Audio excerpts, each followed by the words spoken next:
Bonjour à tous, désolé pour les minutes de retard, hein, c'est pas habituel, on va le faire à l'ancienne. Merci d'être venu. Je vais faire très rapide. Voilà, c'est un gros sujet aussi important pour le monde du mobile, tout ce qui est le paiement. Donc bienvenue chez Hauss. Je vous invite, je vais vraiment très vite, hein, si vous voulez qu'on se voit juste après sur la partie networking, je serais ravi de vous expliquer un peu ce que fait Hauss, comment il touche ces 40 millions de visiteurs uniques par mois et comment justement on accompagne les annonceurs sur les problématiques de nouveaux usages en fait, dont le paiement fait partie. Donc à nouveau désolé pour ce problème technique et je laisse la parole à Bertrand pour vous présenter le déroulé. Merci beaucoup, merci Jérôme pour ton implication. On fait régulièrement des événements chez Hauss et ça se passe toujours merveilleusement bien. Ça se passe bien. On a pas de chance aujourd'hui, mais c'est pas très grave, on va s'en sortir. Donc moi je suis Bertrand Jonquois, je suis le rapporteur de la commission commerce mobile au sein de la Mobile Marketing Association et nous organisons cet événement.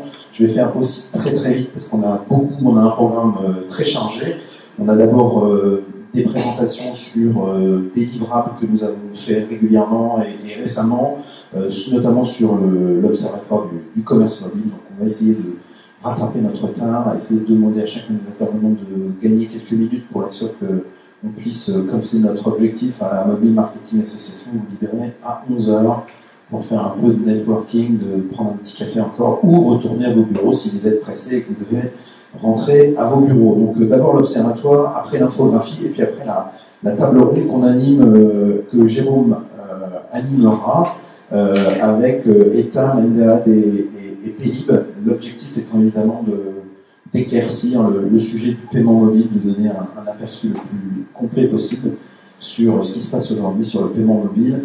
On parle bien de paiement mobile au sens paiement mobile de proximité, hein, c'est-à-dire l'utilisation du mobile comme un moyen de paiement dans les magasins, dans les points de vente, c'est ça l'objectif de cet événement aujourd'hui. On va enchaîner direct. Jérôme, Pierre, je te laisse la parole directement. Est-ce que tu es prêt? Donc Pierre Guémard, c'est le rapporteur au sein de la commission commerce mobile du groupe de travail qui s'appelle l'Observatoire.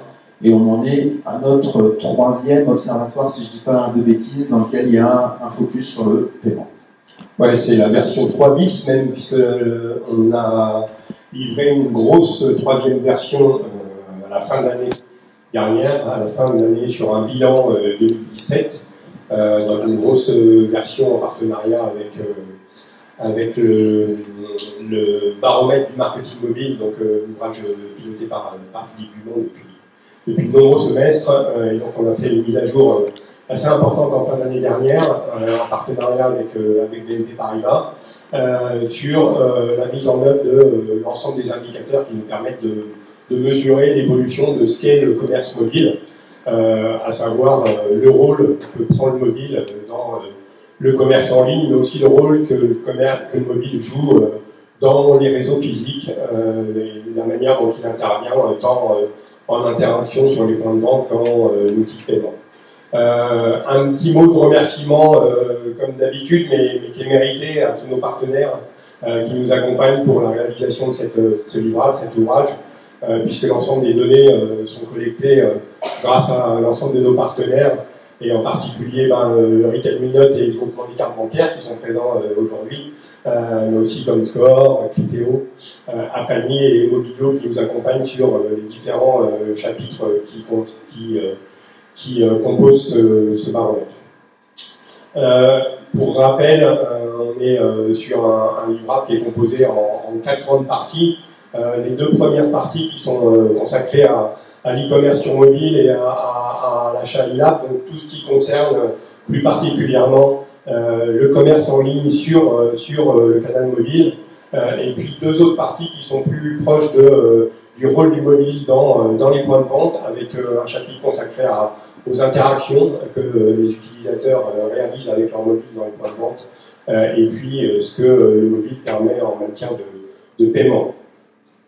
C'est un ouvrage qui se compose entre 20 et 30 indicateurs selon les versions. Ce qui est important, et la façon dont on structure ce livrable, c'est de pouvoir bien évidemment suivre les mouvements sur les différents éléments qui composent cet environnement, mais aussi de les comparer, non seulement géographiquement. Vous verrez, on a plusieurs indicateurs qui nous permettent de positionner la France par rapport à d'autres grands marchés, non seulement européens, mais aussi sur d'autres régions du monde comme l'Amérique du Nord ou l'Asie, et puis de suivre également les indicateurs dans le temps, de manière à pouvoir comparer l'évolution d'une année sur l'autre et d'un semestre à l'autre. Donc un renouvellement d'indicateurs qui arrive régulièrement pour constituer cet ouvrage. Dans la version que vous pourrez télécharger sur le site de l'association, vous aurez du coup la structure qui sera composée des différents indicateurs systématiquement présentés de cette manière, avec une lecture très rapide, très synthétique des données de manière graphique, avec un chiffre clé qui permet de faire émerger une donnée sur un critère présenté, et puis un petit pavé de commentaires derrière qui vient alimenter et analyser les données. Donc une première partie avant les 4 parties majeures que je viens de vous présenter qui plante le décor, qui donne des éléments sur l'environnement, non seulement en termes de nombre d'acheteurs, tant en millions qu'en pénétration. On a des données également sur la structure que les achats ou les transactions sur mobile représentent par rapport à l'ensemble des transactions en ligne. Donc comparaison et répartition des transactions sur mobile par rapport à l'ensemble des transactions en ligne, où on voit bien évidemment les chiffres progresser de manière importante. On constate malheureusement toujours, même si on progresse, un retard encore assez net de la France sur non seulement ses voisins européens, mais aussi bien évidemment sur l'Amérique du Nord et sur l'Asie, avec des marchés voisins comme notamment le Royaume-Uni, l'Allemagne, l'Espagne de plus en plus, qui progresse nettement plus vite que la France. Donc il y a encore pas mal de travail et de potentiel de progression à faire sur notre marché. On a également des données d'indication sur les acteurs qui sont présents, avec, là vous voyez un extrait du top 10 sur les sites e-commerce, mais on a également le comparatif sur les applis, avec des comparaisons ou des confrontations qui sont assez intéressantes, puisque en fait on est sur les sites très majoritairement représentés sur plutôt les acteurs pure players, avec des acteurs comme Amazon, comme Le Bon Coin, comme Cdiscount, alors que sur les applis, on a plutôt une surreprésentation des acteurs historiques de la distribution, avec des gens comme Ikea, comme Carrefour, comme la Fnac ou comme la Redoute.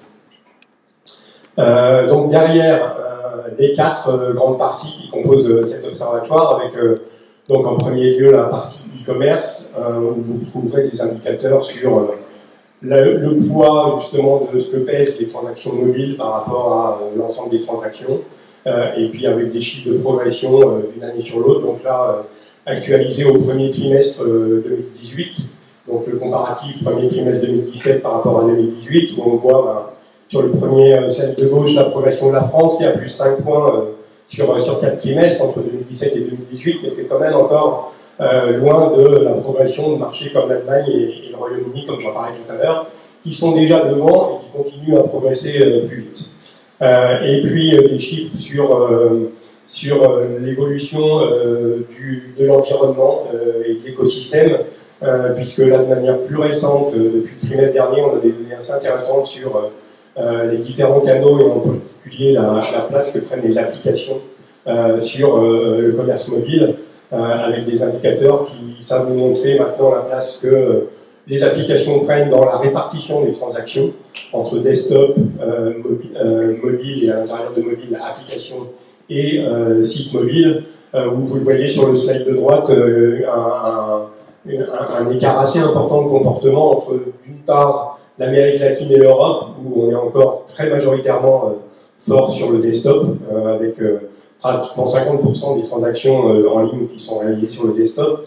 Pendant toutes les autres régions, pour les acteurs qui sont présents sur l'ensemble des canaux, on est plutôt à majorité de 50% au moins sur les applications, le desktop et le web mobile se retrouvant à peu près à part égale à autour de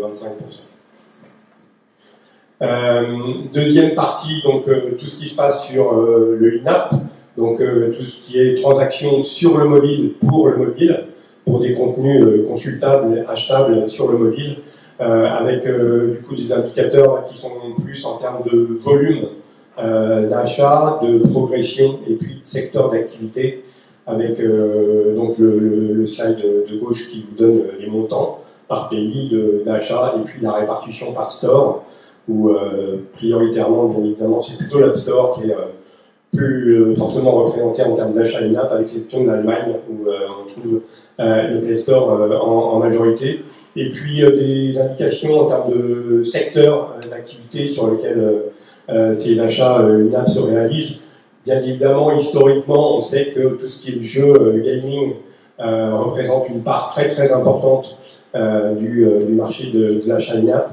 Mais on voit nombreuses catégories diverses progresser pardon, de manière assez importante depuis quelques trimestres, avec notamment le tourisme, avec la forme et la santé, le divertissement, et évidemment la musique, qui sont des catégories qui commencent à représenter de manière assez significative le marché du in-app.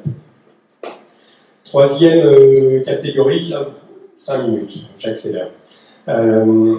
Troisième catégorie, donc tout ce qui représente le comportement de l'utilisateur dans les points de vente avec son mobile, avec des données qui nous permettent notamment, grâce à Retail Minute, de comparer ce qui se passe dans la volonté du consommateur d'utiliser son mobile dans les points de vente, où là on constate des choses qui sont plutôt plus favorables à la volonté de conforter son achat, de se rassurer, en prenant des photos, en les envoyant à ses amis pour avis, en allant consulter des avis, en allant consulter des comparateurs, etc. Donc, utiliser son mobile pour être sûr de son achat dans le point de vente. A contrario, on a l'autre pan de la relation avec la volonté, quelle volonté les retailers ont dans l'utilisation du mobile, dans l'activité de leur magasin.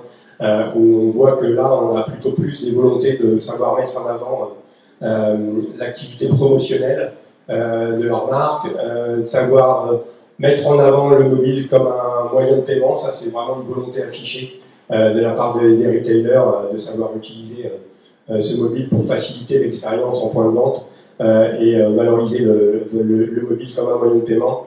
Et puis, bien évidemment, savoir proposer des offres, savoir mettre en avant des coupons. Donc ça, vous retrouverez ça dans l'ensemble des indicateurs de cette partie. Et puis, pour finir, quatrième partie consacrée au paiement mobile. Alors, quatrième partie consacrée au paiement mobile, mais qui ne consacre pas encore le mobile comme un moyen de paiement.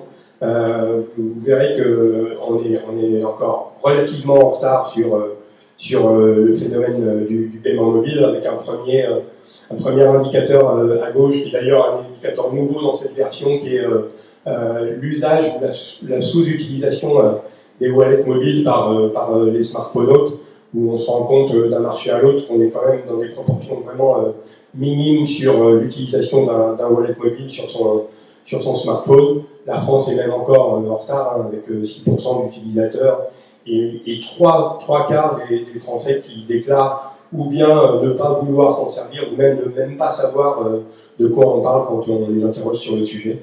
Et puis d'autres indicateurs qui permettent de mesurer les usages en termes de paiement à travers le NFC.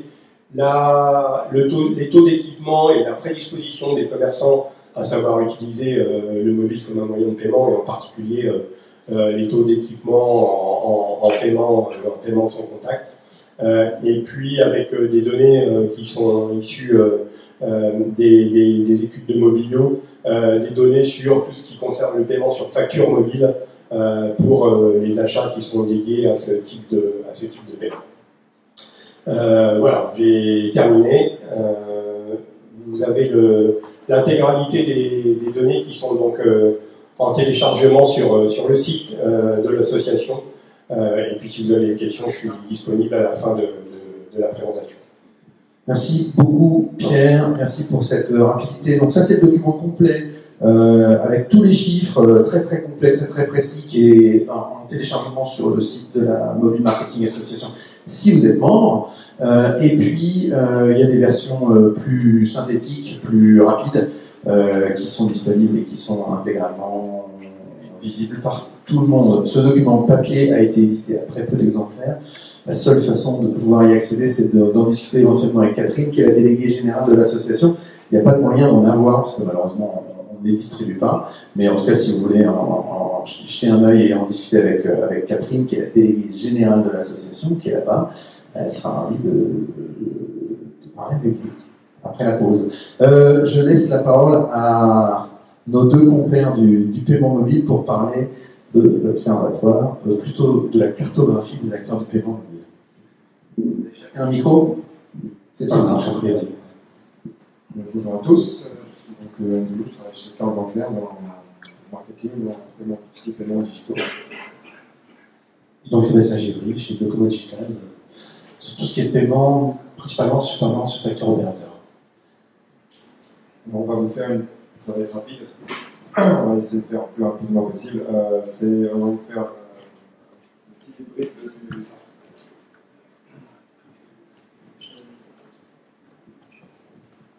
Je vais donner le mien si tu veux, parce qu'il est peut-être plus... donc c'est juste vous faire un petit état des lieux et un petit teasing si vous n'avez pas encore téléchargé et lu le magnifique guide sur le smart paiement. Donc on a...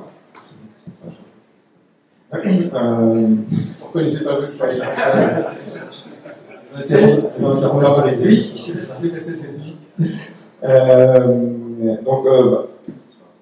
donc c'était sur le guide Smart Payment et aussi sur la cartographie. C'est le slide normalement. Les deux slides, on peut dire globalement la ligne directrice qu'on s'appuie d'abord sur ce guide. C'est de prendre un petit peu le recul par rapport notamment à ce qui se passe en France, par rapport à tout ce qui se passe au niveau mondial et voir comment le mobile, quelle place a-t-il pris dans différents types de marchés et par rapport à quel type de besoins. Donc on a vu que globalement, il y a une génération du mobile en tant que canal, en tant qu'outil utilisé par les consommateurs, mais après il est utilisé de façon différente pour le paiement en fonction des besoins. Donc en Asie et en Occident,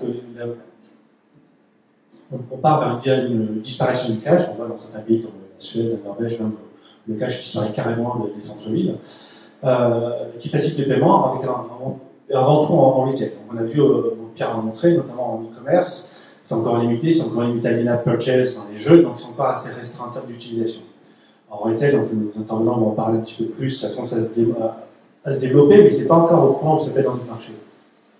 En Afrique, ça a répondu avant tout à un autre besoin, qui est un besoin, une faible bancarisation, faible de développement du système bancaire, et qui a permis de faire des transferts de personne à personne, notamment avec Orange Money et avec M-Pesa. Donc on va en parler un petit peu plus.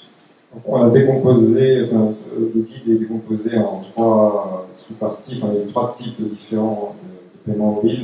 Donc le M-commerce, que ce soit les achats in-app ou sur browser, le P2P, paiement de personne à personne, et le paiement face à face en contact NFC, enfin NFC ou pas, mais le paiement face à face. Donc on voit que c'est divisé donc, en trois grosses technologies, on va dire. Donc en Occident, aux États-Unis, c'est vraiment le NFC, HCE, NFC qui a pris le pas. En Afrique, c'est donc le paiement avec du SMS ou du USSD.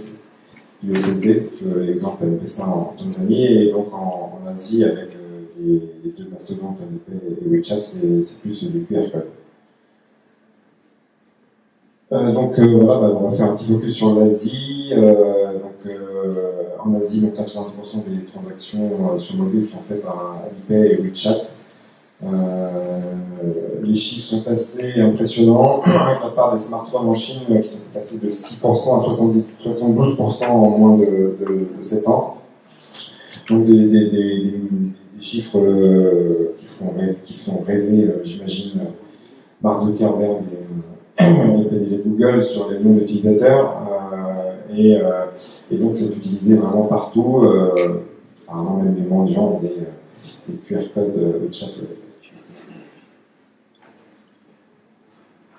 Donc ça, c'était pour montrer qu'effectivement, le principal chiffre qui était intéressant, c'était celui à gauche, que l'adoption du mobile en tant qu'outil de paiement, surtout dans les apps, c'était 94% en termes de pénétration. ce qui montre qu'en termes d'usage, le mobile a vraiment pris le pas.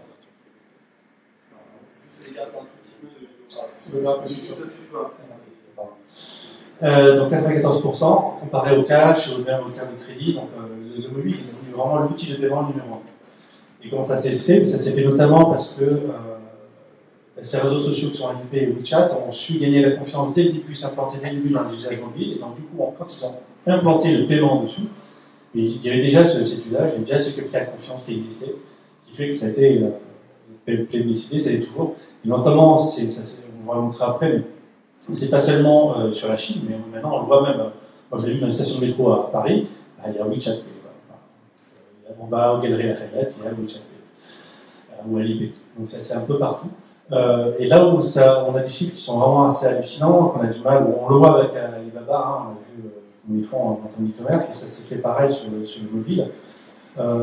Donc le Hongbao, c'est les coutumes traditionnelles, c'est des dons d'argent pour différentes occasions, le Noël. Donc ça a généré 1 milliard de transactions en 2015, 14 milliards de transactions en 2017, avec un pic de 760 000 transactions par semaine. Donc ça, on parle vraiment de mass market. Avec par exemple, le sondage de 74% des Chinois qui peuvent survivre pendant 4 semaines sans cash. Donc là, vraiment aussi, c'est le remplacement du système bancaire autour de l'utilisation du mobile. Donc là, ouais, alors donc en Afrique, moi j'ai fait il y a 10-12 ans un exposé sur le paiement mobile et j'ai fait découvrir justement Orange Money ou M-Pesa, mais il y a des gens qui ne connaissaient pas, qui pensaient qu'il n'y avait rien là-bas. Donc c'est, voilà, comme disait Sébastien, la faible bancarisation et puis aussi, bon, là en ce moment, apparemment, il y a une explosion du taux de pénétration des smartphones, mais il y a 10 ans, il n'y avait pas trop de smartphones en Afrique, donc les technologies, c'était le SMS, et donc voilà, ça s'est développé sur cette technologie SMS et sur l'USSD aussi qui marche fort, donc il faut des accords avec les opérateurs, mais voilà, c'est simple, avec n'importe quel téléphone, on va dire, ça fonctionne. Là, ce qui est intéressant, pour retenir, c'est que ça commence dans le retail. Donc on a vu donc, il y a des petites boutiques pour recharger un compte, après sur les transferts de personne à personne, etc. Et au fur et à mesure, ça vient notamment dans le digital, c'est-à-dire que ça est intégré dans le Pay en Afrique, est intégré avec des deals à opérateurs. Donc ça commence à un endroit où il y a besoin et ça se diffuse au fur et à mesure dans d'autres usages. Donc là, c'est deux petites graphes. En fait, c'est pas le premier à votre gauche, c'est au UK. Donc bon, c'est Visa qui manage ça au UK depuis quelques années. Donc ça décolle un peu plus avant nous. Et le deuxième graphe sur la droite, c'est chez nous, c'est les transactions CD.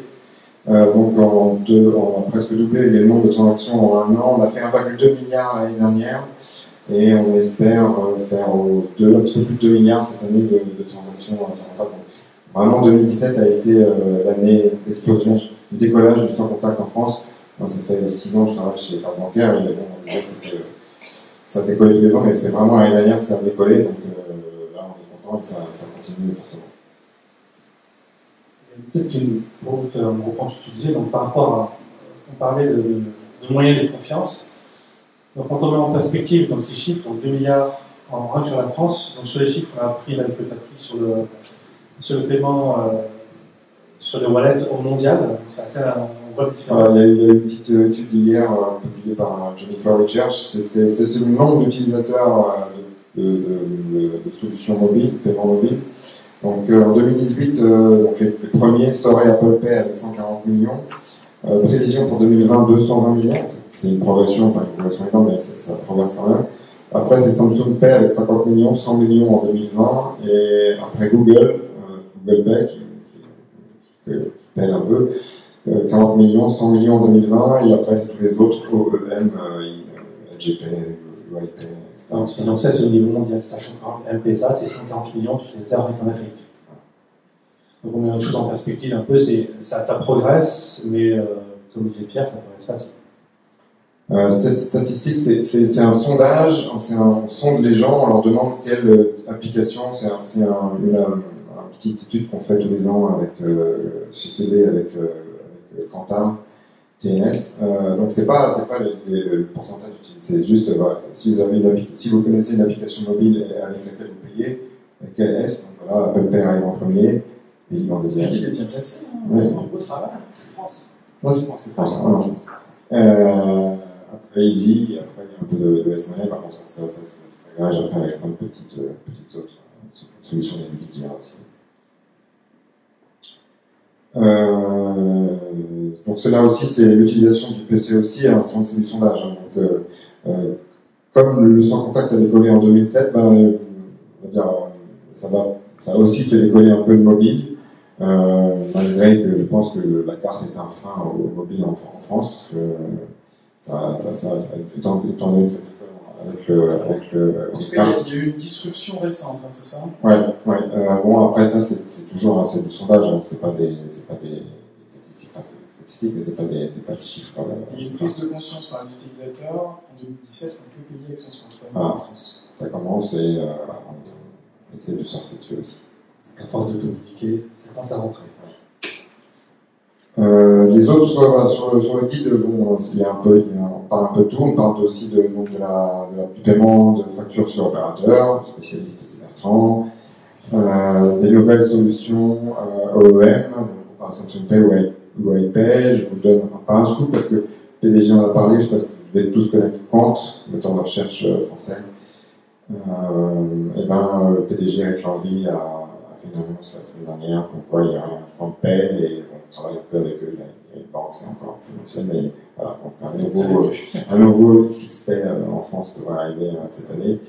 Et voilà, les paiements aussi sur les réseaux sociaux, Messenger Facebook, c'est bien travailler avec Facebook, donc il y a du P2P avec Facebook, et ça arrivera avec d'autres sociétés. Et pour finir, ça c'est la présentation de la cartographie des acteurs du paiement, où voilà, c'était aussi décomposé avec les trois usages, paiement de proximité, P2P et VAD ou INAP. Et voilà, on a un peu éclairci et on a essayé d'être exhaustif un peu sur toutes les solutions et tous les acteurs en les classant par catégorie. Et on va conclure, donc en invitant. On a téléchargé le guide, c'est ça? Téléchargé, voilà. J'espère qu'on vous a bien teasé et que voilà, vous pouvez télécharger si vous êtes membre ou bien. Alors les membres ont la version complète de 40 pages et les non-membres ont un extrait d'une vingtaine de pages qui je crois assez complet tout de même. Merci beaucoup. Merci à tous les deux pour cette présentation.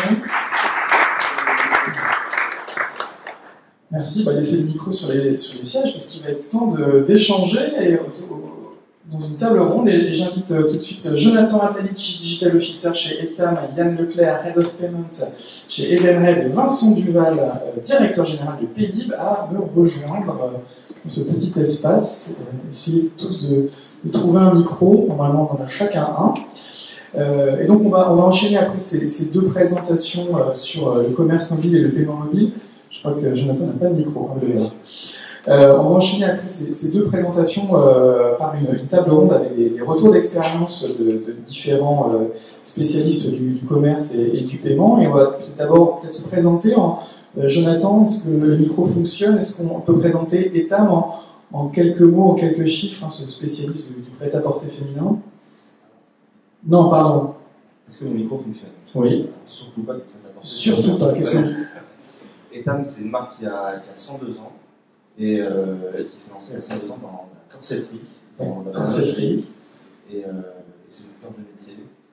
On a un tech center dans le nord de la France, on fabrique tous nos prototypes. On a un vrai savoir-faire corsetier depuis une centaine d'années.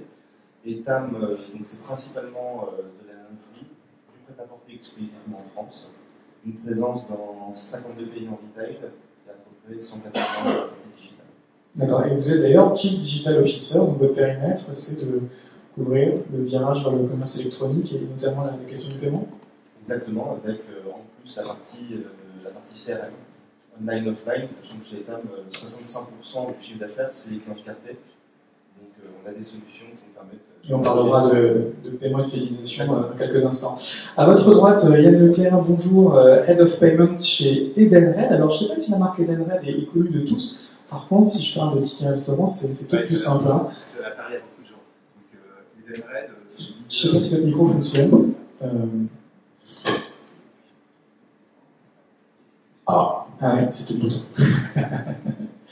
Donc Edenred, c'est le leader des transactions dans le monde du travail, avec 3 grandes lignes de métier. La première, c'est les avantages du salarié avec le fameux ticket restaurant, c'est présent dans 30 pays à peu près.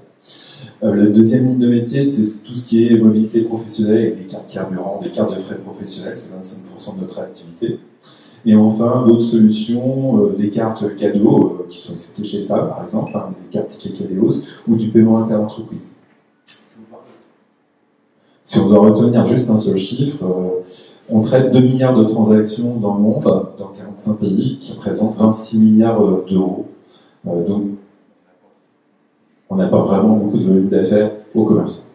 Très bien, on reviendra un instant sur la partie paiement mobile. Et à votre droite, Vincent Duval, donc directeur général de Pélib. Donc on vous connaît, puisque vous étiez parmi les marques d'ailleurs les plus connues des Français en matière de paiement mobile. Mais est-ce que vous pouvez compléter cette rapide présentation?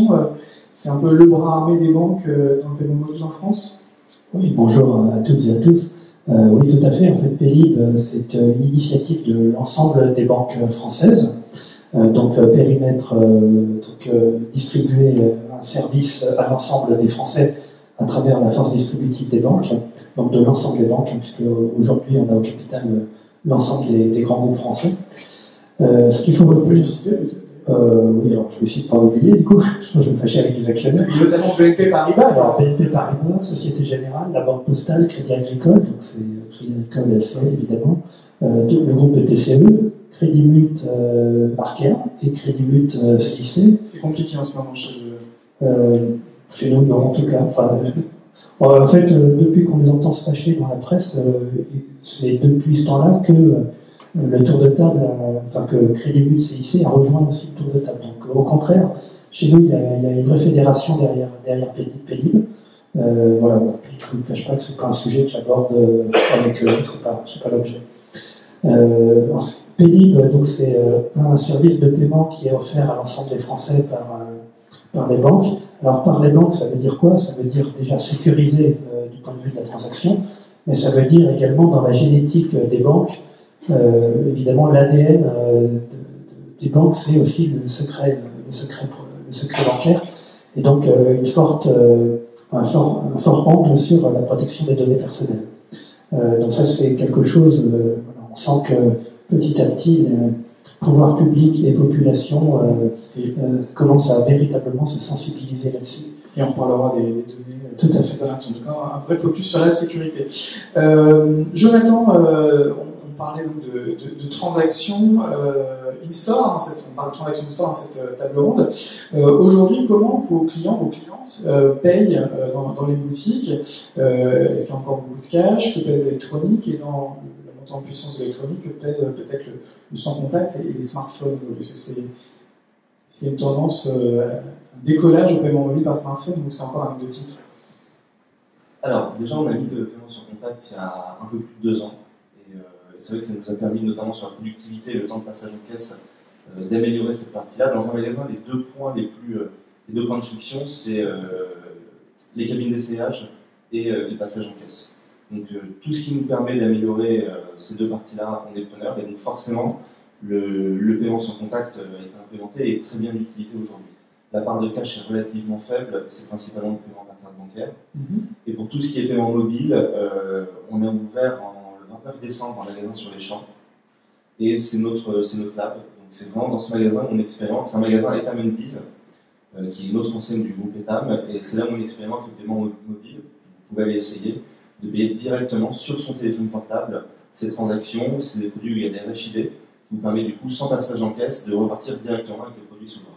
Alors, en tout cas, dans la plupart de nos magasins, la grosse tendance de l'année, c'est bascule vers le sans contact. On peut quantifier la proportion de paiements qui se font sans contact désormais? Je n'ai pas le chiffre en tête, mais c'est une grosse. En tout cas, ça permet d'accélérer la productivité en magasin.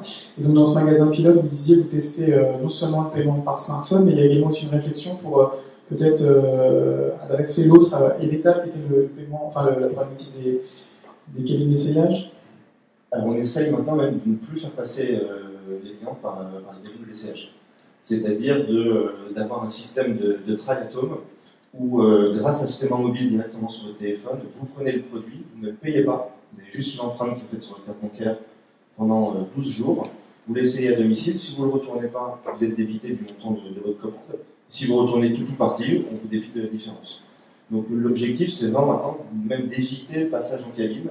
Vous avez des magasins à Saint-Lazare, on n'a même pas la place d'avoir des cabines d'essayage tellement c'est petit et serré. Donc voilà, on met en place des solutions et ça passe forcément par du paiement mobile. D'accord. Le paiement mobile, à nouveau, pas de statistiques, c'est encore anecdotique même dans cette petite pilote. C'est en coque et c'est assez anecdotique pour l'instant. D'accord.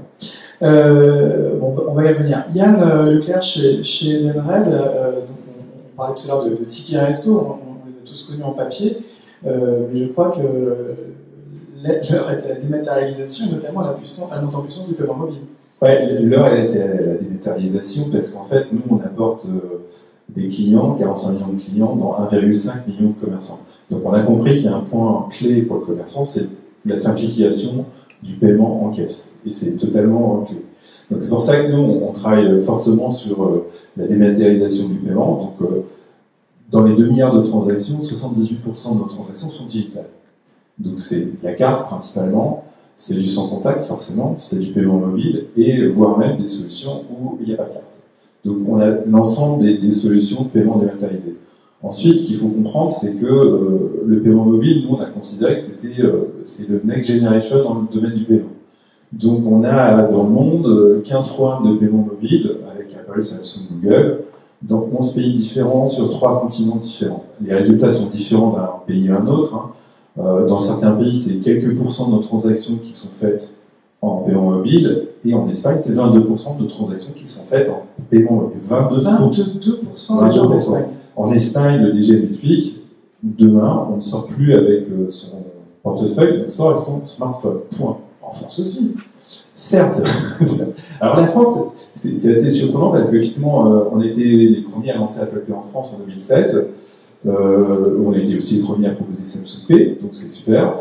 On a environ 50 000 utilisateurs de ces deux solutions en France.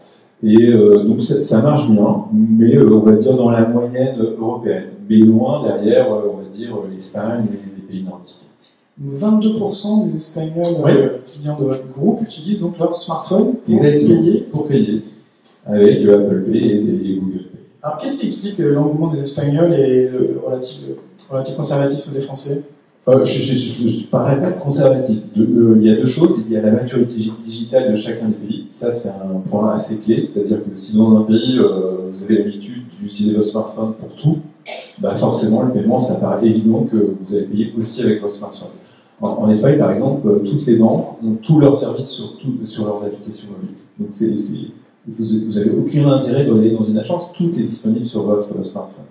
Et ensuite, vous avez aussi, je dirais, les terminaux de paiement, c'est quand même clé quand vous faites du paiement mobile en Europe, sans contact. En Espagne, c'est 70 à 90% de tous les terminaux de paiement qui sont sans contact. Donc, quand vous utilisez, que ce soit votre carte, votre smartphone en sans contact, ça marche. Donc, c'est aussi simple que ça. Vincent Paylib a commencé ses activités il y a 1 an et demi, je crois, avec plutôt un angle e-commerce, et vous avez progressivement élargi vos activités au paiement in-store. Est-ce que ça représente aujourd'hui une part notable de votre activité? Alors, pour être exact, Paylib, l'histoire a commencé, je crois, en 2013 ou 2014, avec le paiement en e-commerce. Et c'est effectivement depuis 1 an et demi qu'on a ouvert le paiement en magasin de proximité, donc sur technologie NFC. Donc là, on est en train d'ouvrir le 3e service qui est le paiement peer-to-peer. Donc là, c'est déjà ouvert chez BNP Paribas et l'ensemble des autres banques suivent autour de l'été. Alors sur le fond de la question qui est un petit peu pourquoi dans certains pays il y a de l'adoption et pourquoi pas encore en France. Alors je mets de côté la Chine qui est quand même culturellement très, très différente et puis surtout un contexte de développement des moyens de paiement qui n'était pas le même qu'en Occident. Ils ont clairement sauté la génération carte bancaire. Exactement. C'est-à-dire quand on paye avec des cailloux, le jour où arrive le paiement mobile, forcément on se jette dessus. Enfin, c'est assez logique. On passe pas par des étapes intermédiaires. Alors j'ai entendu tout à l'heure Yoann, je crois qu'il disait voilà, le paiement par carte sans contact freine le paiement mobile. Alors oui, c'est probable, à très court terme, c'est probablement un petit peu ce qui se passe, mais en même temps, c'est aussi ce qui éduque à certains gestes. Et donc, moi, je suis assez persuadé que le paiement mobile, en fait, capitalisera sur ce geste que nous faisons désormais maintenant quotidiennement avec la carte bancaire. Alors, aujourd'hui, on peut qualifier le paiement mobile en France d'émergent. Il n'est pas encore développé. Dans certains pays d'Europe, il est extrêmement développé. Je pense notamment aux pays nordiques. L'équivalent de Paylib en Norvège, ça s'appelle Vipps. C'est aussi fédéré par l'ensemble des banques du pays. En Suède, vous avez Swish. Et ça, aujourd'hui, c'est utilisé par toute la population au quotidien. C'est devenu massif, au point qu'il n'y a quasiment plus de cash. La plupart des magasins en Suède n'acceptent plus le cash. Le cash est en train tout simplement de disparaître. Il disparaît tellement que, du coup, les politiques l'ont inscrit dans la Constitution pour, entre guillemets, le sauver, pour dire, attendez, on ne sait jamais, il y a peut-être des gens qui ont besoin. Voilà, donc on en est à ce point-là en Suède. Alors, qu'est-ce qui fait que ça déclenche là-bas? Pourquoi ça ne déclenche pas encore véritablement en France? Je pense qu'en fait, tout ça, c'est un effet d'alignement de planète. Le paiement sans contact carte, il existe depuis 6 ans, mais on va dire, c'était un lent plateau en progression, un faux plat pendant de nombreuses années, et puis tout d'un coup, l'année dernière, ça s'est accéléré. Qu'est-ce qui s'est passé l'année dernière? En fait, il n'y a rien passé de spécial. Mais il y a eu l'effet boule de neige, c'est-à-dire on a commencé à observer des gens qui le faisaient, et du coup on s'est dit, tiens, pourquoi pas moi? À un moment, il y avait eu des rumeurs, c'est pas sécurisé, blablabla. Bon, voilà, ces rumeurs se sont estompées. Donc il y a un moment, il y a l'alignement de planète qui se produit, et là, tout d'un coup, on a une phase d'accélération. Mais c'est pas qu'une question astrologique ou d'alignement de planète, il y a aussi une question d'équipement, par exemple, des commerçants. Jonathan, de notre point de vue de commerçant, qu'est-ce qui peut ralentir l'adoption du paiement mobile, tant pour le consommateur que pour le marchand? On va essayer de parler de ce qui accélère le paiement mobile. C'est plus intéressant, mais en fait, on oublie quand même quelque chose. Il y a un investissement fort à changer du matériel en magasin. Quand vous avez 450 magasins comme État, vous avez 4-5 TPE, on parle quand même de 1500 à 2000 pièces à changer. Et nos partenaires ne les offrent pas. Et c'est vrai que c'est compliqué d'adopter du paiement mobile, par exemple, ou même de se dire on va déployer Apple Pay quand vous avez uniquement la Société Générale qui rejoint Apple Pay en décembre. Donc quand vous avez très peu de banques qui sont sur Apple Pay, forcément le marché va beaucoup moins vite, forcément vous faites moins d'invest sur votre site et dans vos magasins pour changer votre matériel. Donc il n'y a pas que l'alignement des planètes, il y a aussi quand même le fait que les banques ne suivent pas des technos comme Apple Pay, que Google Pay en France galère depuis 3 ans pour tenter de signer et que ça aurait pu être fait là et qu'ils vont repousser à Q4. Donc il y a quand même une responsabilité des banques à faire évoluer le marché qui n'est pas insignifiante et qui n'est pas juste due à l'astrologie. Alors, les banques, elles ont investi dans le Espagne, donc forcément vous sortez avec votre téléphone et puis avec votre carte bancaire. D'accord. Parmi les freins, il y aurait le renouvellement des terminaux de paiement électroniques. Aujourd'hui, chez Etam, tous vos TPE sont compatibles avec ces solutions? Tous nos TPE sont compatibles, mais c'est une vraie ligne de budget. On ne se dit pas que c'est un truc cool qu'on va mettre en place. 2000 terminaux à changer, c'est un En tout cas, vous avez fait l'effort côté offre et côté demande. Le consommateur, est-ce qu'il freine aussi? Est-ce qu'il y a des vous évoquiez l'absence d'équipement, par exemple, des smartphones Android avec la solution Google Pay, même s'il y a quand même d'autres solutions comme Paylib. Mais côté consommateur, il y a aussi des freins?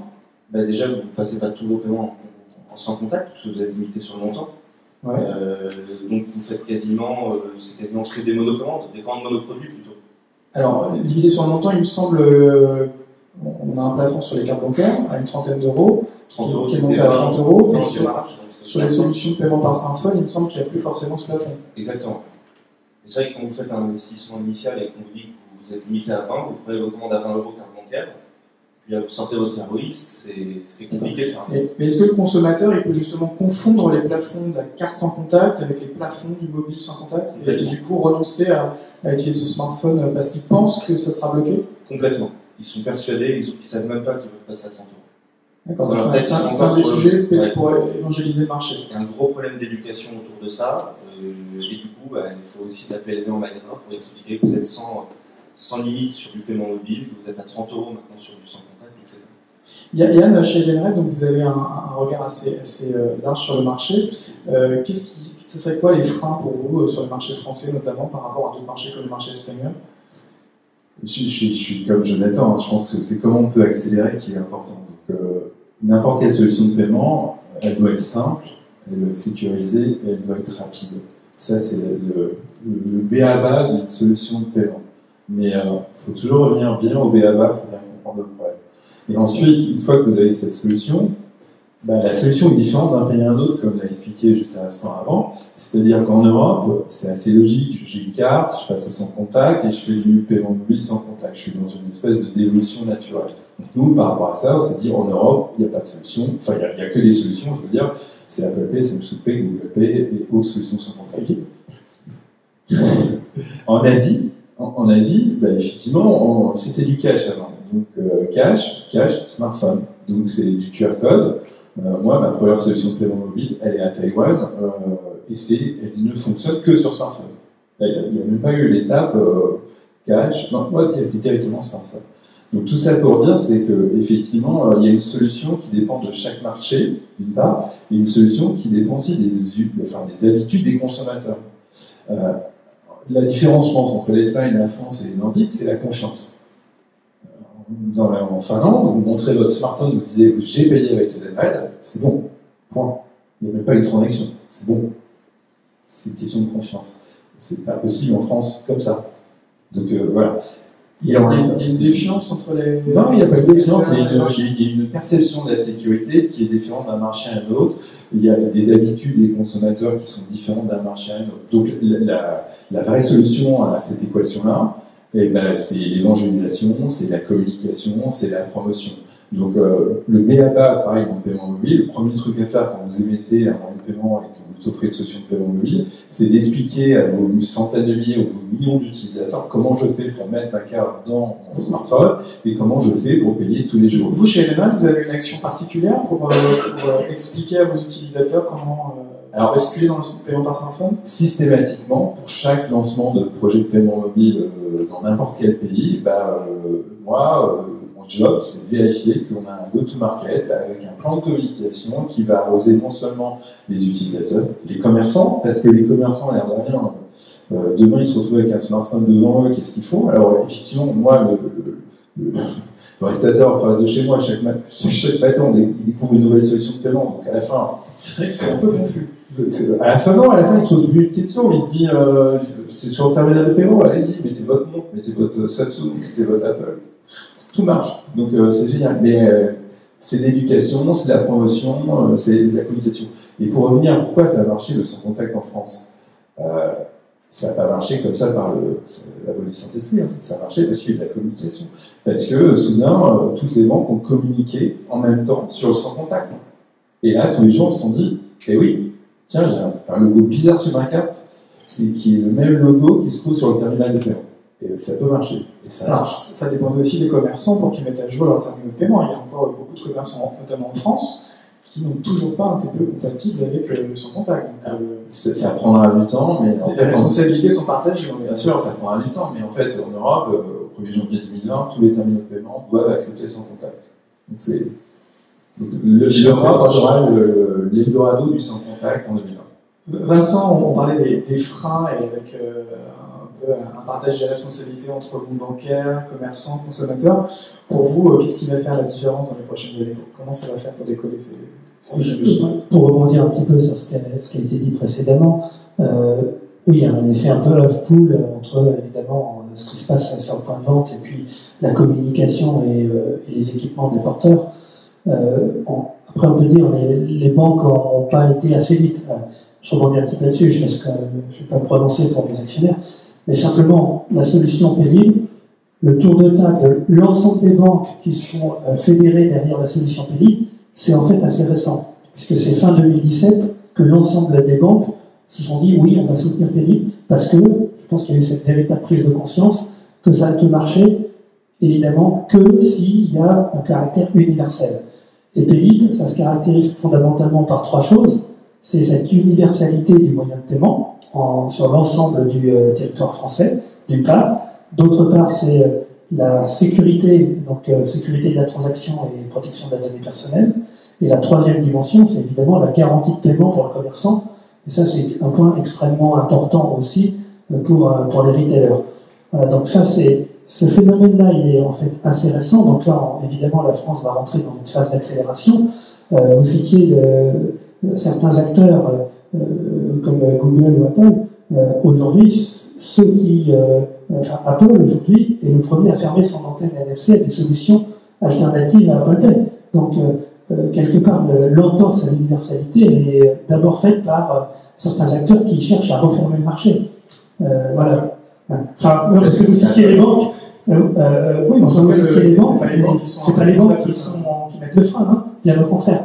Les banques, on peut peut-être leur reprocher d'avoir mis un petit peu de temps pour se fédérer derrière Paylib en France. C'est vrai, ça a été plus rapide en Suède. Mais aujourd'hui, c'est fait.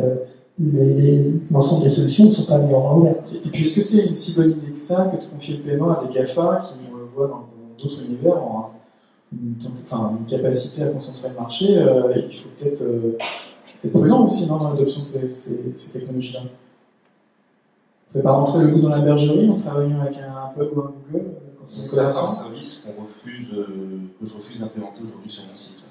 Parce qu'ils sont trop gourmands? Je peux parler d'Amazon Pay.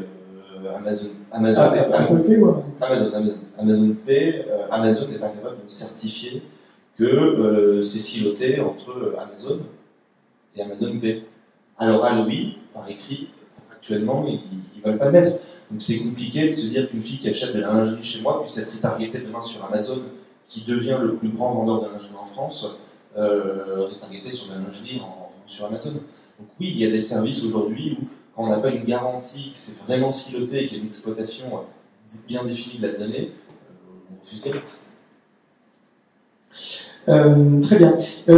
On parlait des expérimentations qui ont eu lieu, donc, enfin des expérimentations, des déploiements massifs qui ont eu lieu en Chine. On peut aussi voir que le paiement mobile est à l'origine de beaucoup d'innovations avec Uber, par exemple, qui a inventé le paiement zéro touch, on pourrait dire, et la reproduction aussi chez Amazon Go avec ce concept de paiement sans paiement. Ça vous inspire quoi, par exemple, chez Etam? C'est des choses que vous pourriez reproduire dans cette boutique pilote? On l'évoquait tout à l'heure, un peu avec vos réflexions sur les différents pain points, les irritants qui ralentissent les consommateurs. Et l'avenir du paiement mobile, c'est peut-être de disparaître?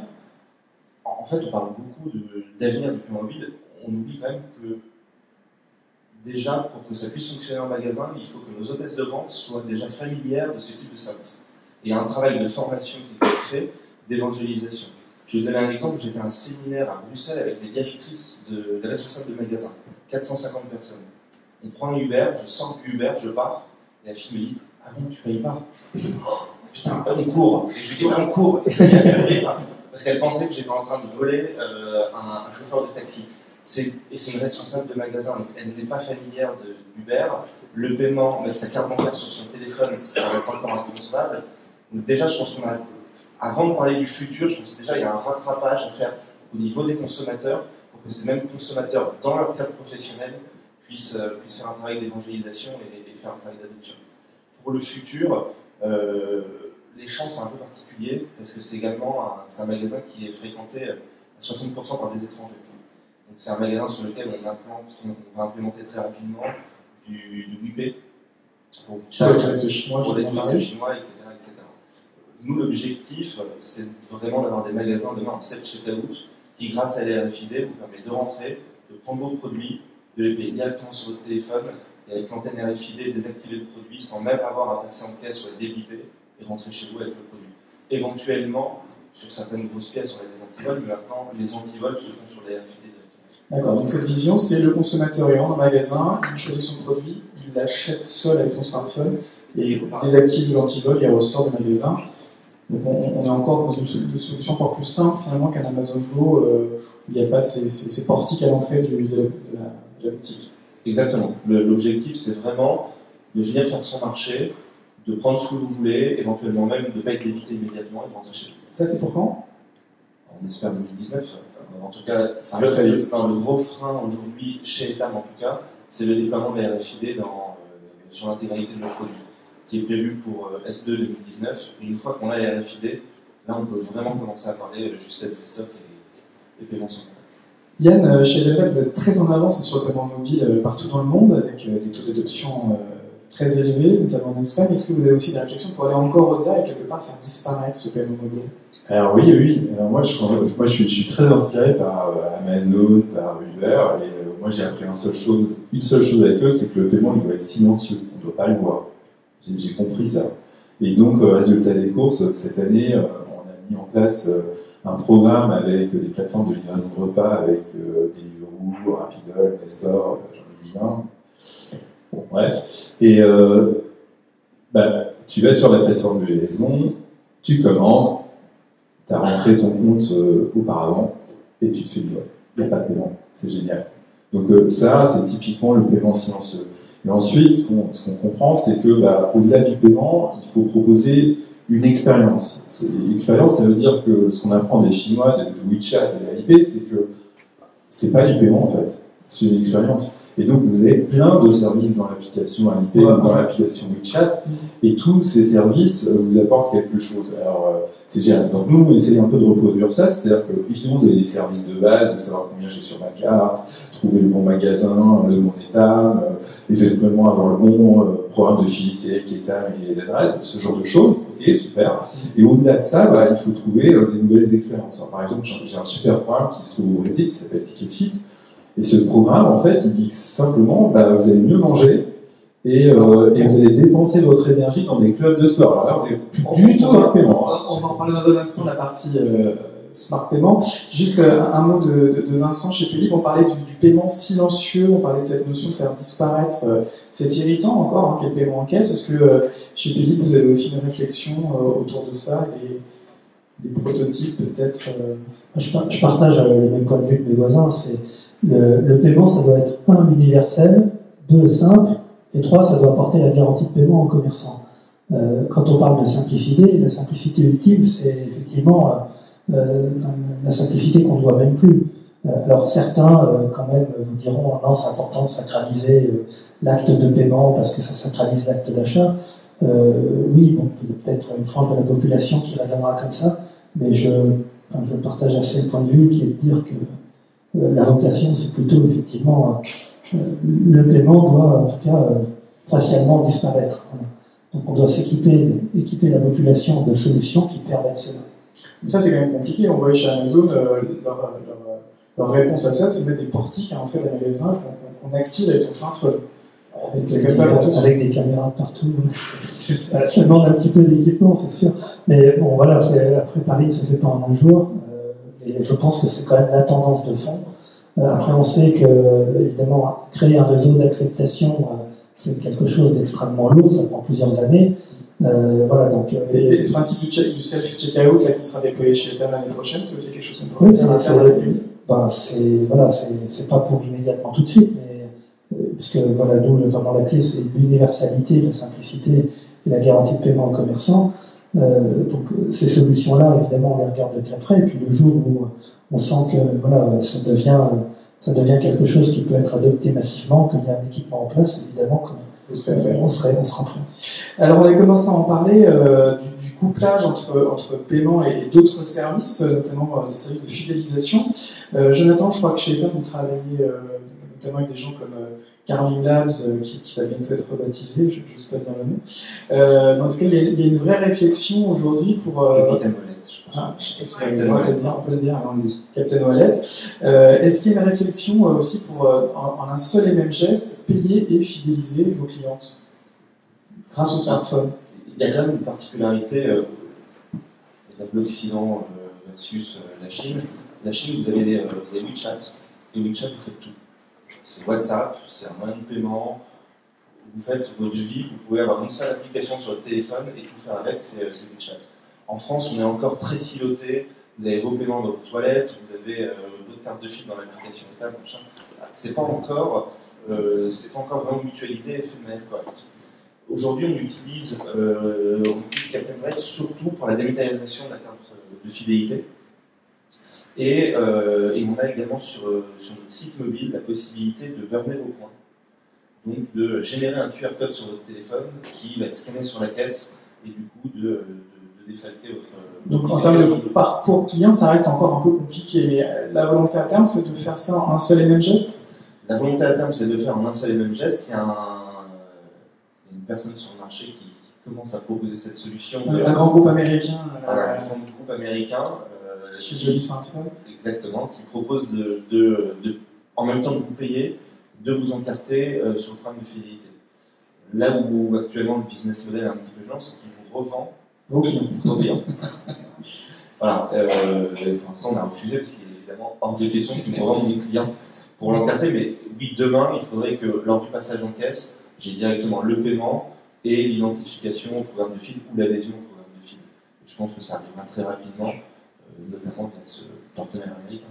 Et il y a d'autres réflexions aussi pour enrichir le paiement de services additionnels, profiter de la richesse du smartphone pour inventer un smart paiement.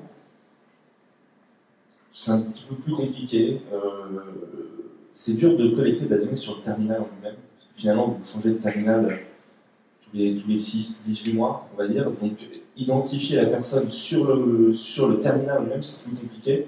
Nous, ce qu'on met en place, on identifie sur moyen de paiement.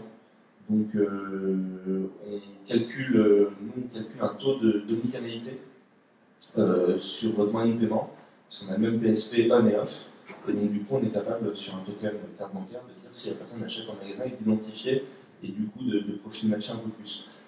On évite de se fonder uniquement sur l'adresse MAC ou sur le terminal directement.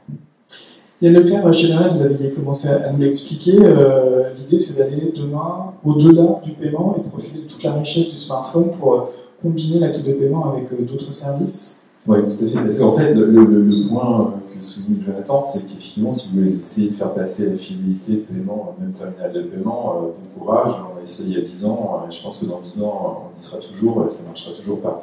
Pourtant, le consommateur, il pourra apprécier de tout faire en un seul et même geste. Le smartphone, tout il a son smartphone dans la main. Et ce que le commerçant, que ce soit un terminal de paiement ou une caisse, il s'en fiche. Enfin, ce qui l'intéresse, c'est de bénéficier du programme de fidélité et de l'utiliser au bon moment.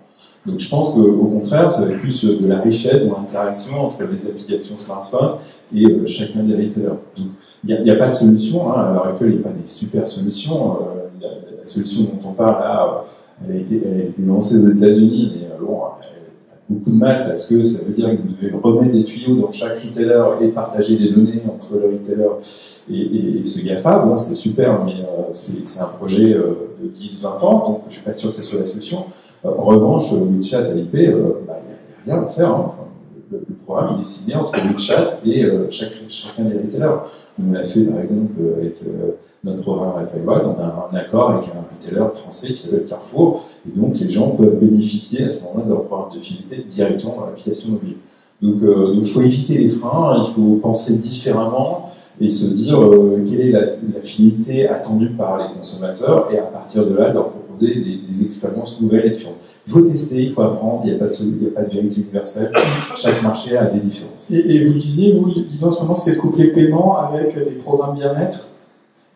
Alors, pas paiement justement, c'est qu'au-delà du paiement, on se dit que le paiement c'est des trucs universels, super, mais on se dit que nous ce qu'on veut, c'est, en tant que personne, moi je veux apporter du bien-être à tout le monde. Et donc, je veux que les gens ils mangent bien, ils prennent des photos de ce qu'ils mangent, ils savent combien de calories ils ont dépensé, et qu'ils se disent, en fonction de mon activité qui est tracée dans mon smartphone, je sache combien de calories il faudrait que je dépense en allant faire un jogging ou faire du vélo, quoi que ce soit. Et donc, on est en train d'inventer d'autres expériences. Ça n'a rien à voir avec le compte. C'est ça qui est génial. C'est qu'on est en train de proposer quelque chose qui a du sens pour les consommateurs, et le paiement est un prétexte. En tout cas, analyser leur consommation et les accompagner. Pour les aider. Hein. Toujours, il y a un point important. Il y a un point important, c'est qu'on doit absolument respecter la vie privée des gens. Alors, il y aura des gens qui voudront partager le moment où ils sont dans un magasin, le moment où ils mangent, le moment où ils payent, le moment où ils font de dos, il faut tout partager. Et puis il y a des gens qui diront stop, ma vie privée est privée et je ne veux pas la partager. Ce qui est important, c'est d'offrir le choix à l'utilisateur, au consommateur. Je choisis de partager, je ne choisis pas de partager. Donc c'est tout on parlera des données dans un instant. Vincent, juste un mot sur le couplage paiement et fidélisation. Il y a une autre solution sur le marché français, l'AFP, qui a aussi BNP Paribas comme actionnaire, et qui justement a cette réflexion aussi pour proposer des programmes de fidélité aux consommateurs, et vous travaillez, je crois, avec eux. Donc il y a une volonté de... L'AFP, c'est... Enfin voilà, j'ai un actionnaire en commun, enfin j'ai 2 actionnaires en commun, voilà. On n'est pas du tout sur le même... on a un point commun, on fait tous les deux, on a 2 mots-clés communs, qui est le paiement et le mobile, mais à part ça, j'ai envie de dire, il y a beaucoup de différences. Vous êtes complémentaires. Tout à fait. En fait, Paylib, c'est vraiment la partie paiement.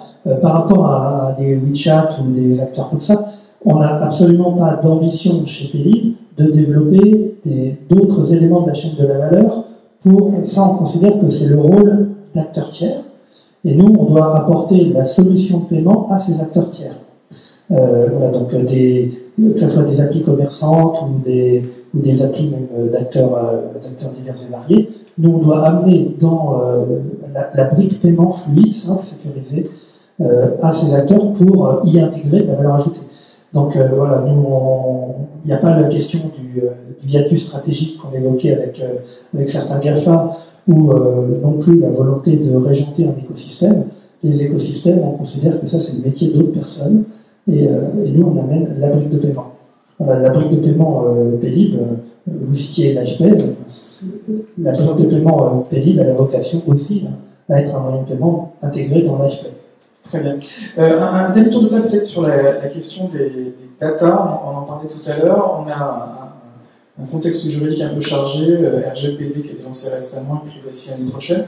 La DSP2 aussi, propre au secteur bancaire, qui, si je comprends bien, va imposer une certification forte au-delà des 30 €. Comment est-ce qu'on trouve l'équilibre entre simplicité et sécurité en matière de paiement, et est-ce que ce qu'on fait en Europe va s'imposer partout? On voit que les Chinois ont une toute autre approche des données personnelles. C'est quoi l'équilibre? C'est déjà très compliqué de respecter les RGPD, parce que si je vous prends l'exemple de l'encartage en magasin, avec cet acteur américain, je suis censé être capable de prouver, non pas qu'elle s'encartait tel jour à telle heure, mais son consentement au fait qu'elle s'encarte tel jour à telle heure. Il faut que je sois capable de fournir la preuve que la cliente a dit oui, je veux m'encarter. Or, en passant votre téléphone pour payer et en même temps pour s'encarter, à aucun moment vous avez cette déclaration qui dit j'accepte d'être encarté sur le programme de fidélité. Aujourd'hui, on a quand même pas mal de freins, on recule quand même sur la partie RGPD. Déjà, ça nous a fait perdre pas mal de temps. On a perdu 4 mois à se remettre à jour nos systèmes sur différentes solutions. On perd aujourd'hui beaucoup de temps sur des demandes clients, parce qu'on a des acharnés qui veulent avoir leur historique depuis 4 ans. Donc une législation européenne un peu trop portée sur le respect des données personnelles ralentit, complique un peu le business, qui est même limite délirante, parce qu'en fait, vous partagez votre vie sur Facebook, sur les différents réseaux sociaux, vous avez des photos de vos enfants, vos dates de naissance, etc. Et par contre, il faut que vous sachiez que vous avez appelé le service client en 2012 à 13h42. Donc il y a un côté assez paradoxal, assez lunaire. On a l'impression qu'ils ont voulu taper sur les GAFA, mais que la contrainte est chez nous. Voilà. Ça leur a permis d'aller taper sur le Ticket Center il n'y a pas très longtemps, ils leur ont pris 300 000 €. Mais voilà, c'est assez. On ne comprend pas vraiment pour les e-commerçants l'intérêt d'avoir mis les RGPD. La donnée est disponible à peu près partout. Vous-même, vous la partagez. Aujourd'hui, on gonfle un peu sur cette partie-là. Yann, le contexte des données, c'est compliqué. Il faut trouver l'équilibre entre simplicité et sécurité. Ouais, c'est compliqué, mais c'est une formidable opportunité pour les émetteurs qui sont présents sur plusieurs pays en Europe. Moi, au contraire, la réglementation européenne, ça me permet d'offrir des programmes à peu près identiques dans tous les pays de l'Europe. Donc, que ce soit la DSP1, DSP2, DNO1, DNO2, RGPD, Privacy, pour moi, ce n'est que des opportunités parce que j'arrive à avoir un comportement identique dans tous les pays européens, avec les mêmes règles. Ensuite, en Europe, on a ce socle réglementaire. En Chine, il y a un autre socle réglementaire. Pour info, RGPD en Chine, c'est pareil. Les données en Chine ne sont pas de Chine. Donc, il n'y a pas de secret. Et aux États-Unis, bref, en fait, il y a toujours du réglementaire. L'idée, c'est de travailler efficacement avec le réglementaire et d'éviter que ça soit un frein à la fin. Mais c'est pour ça que vous travaillez toujours pour bien comprendre chaque réglementation, pour bien l'implémenter et pour transformer une contrainte en une opportunité. Vincent, il y a quand même des différences entre l'Occident et la Chine en matière de données personnelles. Oui, tout à fait. Je pense que là-dessus, il n'y a pas tellement photo. Non, après, la législation... En matière de paiement, il me semble que les Chinois ont instauré des systèmes de social scoring. Le score social en Chine, je ne crois pas que ça soit réservé au paiement. Je crois que c'est quelque chose d'assez large. Bon, après, voilà, le système politique n'est pas du tout le même en Chine et en Europe. En tout cas, ils se servent de cet outil de paiement, les Chinois, pour observer le comportement de leur population. De votre comportement digital. Enfin, voilà, en Chine, votre comportement digital est bien entendu observé. Et vos achats vous permettent... Aux États-Unis, pour être un peu caricatural, votre comportement est observé, mais c'est pour vous vendre. En Chine, c'est pour vous surveiller. Voilà, c'est pas la même philosophie politique, bien sûr. Bon, c'est vrai que pendant ce temps, en Europe, on réglemente. C'est son métier. Mais du coup, en France, on a peut-être trop l'accent sur la sécurité des données et ça ralentit un peu le paiement. Moi, je suis mal placé pour le dire, parce que PELIP, de toute façon, la génétique profonde, c'était aussi la protection des données personnelles. Donc nous, là-dessus, RGPD ne nous apporte pas de contraintes. Oui, il y a 2-3 petites choses à adapter, bien sûr, mais fondamentalement, on était déjà très compliant à ça, puisque c'était dans la génétique de PELIP d'être implémenté au fin fond du système bancaire, et donc d'avoir à ce titre-là la protection des données personnelles, parce que la protection du secret bancaire. Voilà, donc pour nous, ça n'a pas été tellement un sujet. Pour vous évoquer DSP2, DSP2, c'est moi ce que je retiens j'ai envie de dire, dans les réglementations, il y a toujours, en tout cas en Europe, une excellente intention. RGPD, il y avait une excellente intention, DSP2, il y a une excellente intention qui est de l'ouverture. Sauf que l'enfer n'est pas allé de bonnes intentions. Voilà, l'enfer est aussi pas allé de bonnes intentions, donc forcément, quand on est dans le domaine un peu conceptuel de la législation, le terrain n'est pas encore formé, on s'imagine des choses et on sort des réglementations. Bon, il y aura forcément des étapes d'ajustement pour coller à des pragmatismes et à la mesure des effets collatéraux, parce que voilà, je ne pense pas que le premier souhait de la législation européenne, c'était de voir le siège social de Facebook se déplacer de l'Irlande à je ne sais plus quelle ville aux États-Unis pour justement échapper à toutes les réglementations RGPD. Et ils ont fait ça assez discrètement en parallèle au scandale. Voilà. Donc, oui, quelque part, ça rate un petit peu sa cible des fois. Bon, ça c'est la vie. Sur la DSP2, donc l'ouverture, je pense que l'intention d'ouverture est une bonne chose. Il y a plein de choses qui dans les DSP2 ne sont pas réglées. Les cas de fraude, par exemple, on ne sait absolument pas comment. En tout cas, il faudra réconcilier. Il faudra trouver l'équilibre entre simplicité et sécurité. Je vais vous demander à tous les trois un petit mot de conclusion rapidement. Jonathan, donc le paiement par mobile, c'est l'avenir. Le paiement par mobile, c'est l'avenir. Il faut que ça rentre dans une amélioration de l'expérience utilisateur. Donc, si on pense à l'utilisateur final, à son expérience en magasin, ça sera un succès. Donc, il faut que ce soit transparent, il faut que ce soit simple, rapide, fluide. Très bien. Et on invite tout le monde à se connecter à etam.fr ou à se rendre dans nos boutiques pour. etam.com, pardon. Vous pouvez se rendre dans vos boutiques, dans votre email, il y a un.fr, pour découvrir tous ces produits de corsetterie jusqu'au prêt-à-porter féminin. Merci Jonathan. Yann, également un mot de conclusion.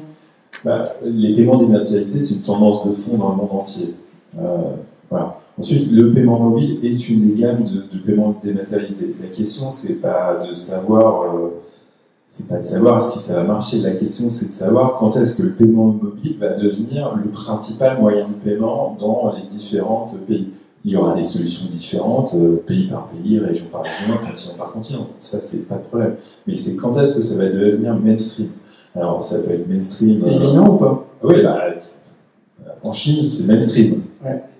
Voilà, en Chine, aux États-Unis, ça prend plus de temps. En Europe, ça va venir. En UK, ça devient mainstream. Donc c'est en train de venir. Et le troisième point, c'est que la génération après, elle est native, elle est digital native. Donc ça veut dire que la question, c'est que si vous avez un autre 15 ans à la maison comme moi, la question c'est vous n'avez pas une carte bancaire. Il va vous regarder avec des grands yeux, il va vous dire mais dis-moi papa, tu vis dans quel siècle? Ouais. Voilà. Donc, ça arrive. Et on invite donc tout le monde à s'acheter son déjeuner avec des tickets restaurants ou à exiger de son entreprise. Non, j'encourage tout le monde à manger sainement, à avoir une très bonne hygiène de vie. Ça, c'est important. Les produits Edenred, vous aurez l'occasion de les croiser dans votre vie tous les jours. Ok, Edenred, une marque de fitness et accessoirement un instrument de paiement. Vincent Duval, également un mot de conclusion. Oui, vous disiez, est-ce que le paiement sera mobile? Enfin, je crois que la question, elle est même pas là. La question, c'est est-ce que l'univers sera mobile? Et la réponse, on la connaît tous, c'est évidemment oui. Donc, il n'y a aucune raison que le paiement y échappe. Voilà. Donc, à quel moment, dans quel pays, les vitesses d'adoption sont différentes. Bon, je vais citer les pays nordiques qui sont très avancés en matière d'adoption du paiement mobile. Ça a été généralement le cas de toutes les adoptions des nouvelles technos. C'était les premiers à s'équiper très vite du téléphone mobile. Ça a été les premiers à s'équiper très vite aussi en équipement ADSL. Voilà, donc ça arrive. On pouvait s'imaginer à ces époques-là que bon, l'ADSL c'était une exception des pays nordiques et que ça ne serait pas le cas en Europe latine. Bon, voilà, l'histoire montre que on est comme eux, culturellement on est aussi différents que ça. On boit quand même les mêmes bières. Donc au final, donc ça va arriver. Voilà, et on invite tout le monde à télécharger et à activer l'application Payip sur son smartphone. Ça contribuera notamment à l'adoption du paiement mobile en France. Alors on ne télécharge pas l'application Payip. En fait, elle est embarquée dans l'application de votre banque. D'accord. Au cœur du système. À activer l'application Payip au cœur de l'application bancaire. Merci en tout cas à tous les trois pour ces témoignages. On peut les applaudir. Merci beaucoup. Et je crois que Bertrand a encore 2 mots à nous dire. Alors, parfait, on a presque respecté notre timing, on est un tout petit peu décalé, mais pas trop. Donc, on vous rend à vos obligations. Simplement quelques infos sur ce qui va se passer au sein de la Mobile Marketing Association pour les prochaines semaines et les prochains mois. On fait une petite pause d'été, j'imagine, comme beaucoup d'entre vous, mais on sera de retour à la Retail Week avec des tables rondes qui vont tourner autour de ces sujets, interface mobile, parcours d'achat mobile, drive to store, et puis après il y aura un petit déjeuner innovation qui aura lieu le 27 septembre, je crois que c'est encore chez Oats. Et puis un autre petit déjeuner sur les interfaces, et puis l'événement marquant, l'événement le plus important de l'année pour nous, c'est le Mobile Marketing Forum qui a lieu partout sur la planète, dans les grandes capitales. Nous on organise celui de Paris, il aura lieu le 6 décembre, donc on sera ravis de vous accueillir, une journée complète consacrée au marketing mobile et notamment à la data qui sera le sujet central de cet opus 3e, 4e, 6e, waouh, ça fait 6e édition du Mobile Marketing Forum. Voilà, merci beaucoup, on vous laisse l'opportunité de discuter si vous le souhaitez et de prendre un petit café.